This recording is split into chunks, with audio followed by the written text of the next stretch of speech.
Allah. Jadi ini pelajaran ini besar, saudara.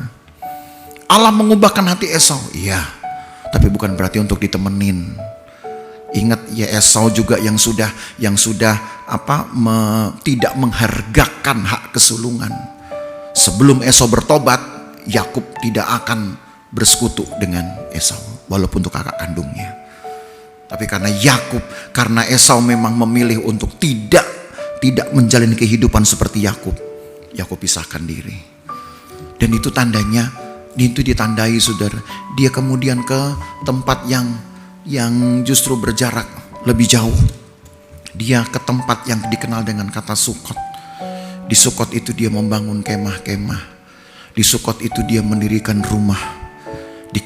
Di situlah, saudara, baru ada momen di mana Yakub membuat rumah yang menunjukkan bahwa inilah milik saya sesungguhnya yang datang dari Tuhan. Itu maksudnya. Sukot itu menunjukkan gubuk-gubuk itu, saudara, karena ternaknya dikasih gubuk sendiri. Jadi kalau kata orang, sama seperti kita menyanyi, hitung berkatmu satu-satu. Disitulah baru Yakub bisa melihat, aduh, sudah banyak ya berkat Tuhan dalam hidup saya. Ketika dia merumahkan keluarganya, merumahkan budak-budaknya, kan gubuk-gubuk banyak kan. Kan ayat ini berkata nggak cuma satu gubuk. Ayat yang ke-17 itu ya. Gubuk-gubuk. Itu makanya digunakan kata Sukot.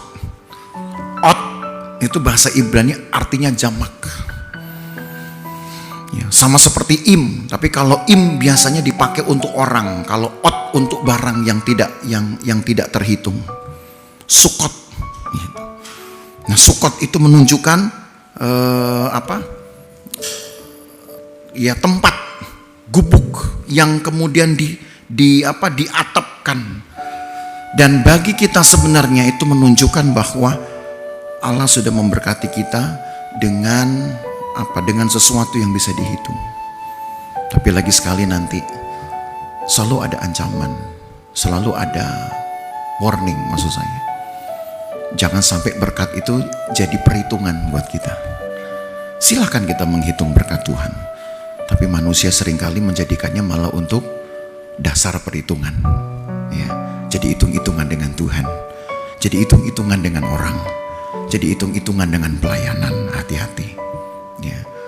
Tapi itu dalam cerita ini yang ingin diperlihatkan apa yang Yakub punyai di dalam pengharapannya kepada Tuhan. Sudah itulah hartanya, tidak didapat dari mana-mana, saudara. Enggak didapat karena baikannya dengan Esau. Justru dia yang kasih Esau. Luar biasa ya. Maka kalau saudara ingin diberkati, saudara harus punya semangat untuk memberkati dulu orang lain. Jangan dulu kapan ya saya dapat gitu. Aduh, susah nanti. Kalau mentalitasnya sudah begini, saudara, nanti ini jadi gereja pengemis namanya. Kenapa? Saya akan kasih kalau dia kasih saya duluan. Tuhan bilang gini, ya sudah, kalau gitu saya juga akan kasih kalau kamu kasih duluan. Ya, kan repot, saudara. Kalau kita berani nantang begitu, Tuhan juga tantangin gimana? Hamsyong kita.